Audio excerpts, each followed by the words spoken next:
And Vivek has such a great resume, and his educational expertise, his academic achievements, starting a pharmaceutical company, starting a asset management firm, and on top of all of this, he believes so passionately about the American dream that he is giving of his time, effort, energy, and resources to help not only President Donald Trump, but to help us take the U.S. Senate.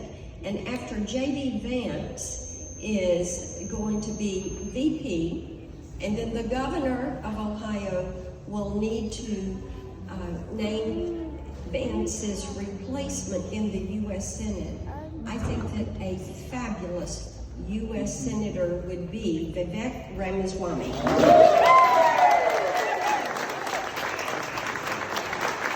Round of applause to Marsha Blackburn here. One of the very best we have. I appreciate it, Marsha. Thank you. And to our state delegation here too. Great state legislators you have here. There's been no more important time to be a state legislator than right now, especially if we get the job done at the federal level. Because most of what's being done at the federal level shouldn't be being done in Washington, D.C. It should be enacted locally by all of you. Sheriff, good to see you, and Mayor, it's great for the welcome back as well. I'll tell you, my own parents, they came to this country 40 years ago with no money. In a single generation, I've gone on to found multi-billion-dollar companies. Did it while marrying my wife, Apoorva, who is the actual hero of the family. She's a throat surgeon. She kept her job all the way through the presidential campaign, saving lives every day. She lived her version of the American dream as well, the kid of legal immigrants to this country. Got to draw that distinction. I'm worried that American dream isn't going to exist for our two sons and their generation unless we all step up and do something about it. This is not somebody else's job. And I know those of you in this room, you're here because you have stepped up to do your part for the country. You have stepped up to do your part to support one of the very best we have. But I'm telling you anyway, because we're going to need to go far further in the 3 months we have ahead. If my kids are in high school before we get this right. Yesterday I visited my son's preschool for the first time. He starts next week, the first day of preschool. If he's in high school before we get this right, I don't think we have a country left. Not the same country that you and I know. Maybe there'll be a land, an expansive land that we call the United States of America. But it will not be the America that we grew up in. And what I say is, I just don't want to create a country that was the same country I grew up in. I used to say that. I think I want to create a country, I want all of us to create a country greater than the one we grew up in. That's what we truly mean when we say make America great again. It's not just about going to the past. What we really mean is we want to make America greater than we have ever been. And I think we have an opportunity to do it in the next 3 months, the next 90 days, I think is a down payment on the next 90 years for the United States of America. It's not complicated. We get in there, seal the border, grow the economy, end rampant crime in this country, stay out of World War III. We've done it once, we can do it again. But it's going to take every one of us to make a sacrifice. I can tell you, Marsha, and it's a family endeavor, Marsha and Chuck, they're making the sacrifice needed to save this country. They're doing their part. I promise you, Donald Trump, I talk to him frequently, he's going to do his part. And I promise you, whatever it is, I'm going to do my part. But I'm asking each of you to do yours as well. So whether you're in this room, many of you here are making the sacrifice and running for elected office, I say thank you for making that sacrifice. After the last year, I know what that entails. And it's not easy. And you don't have to be doing what you're doing.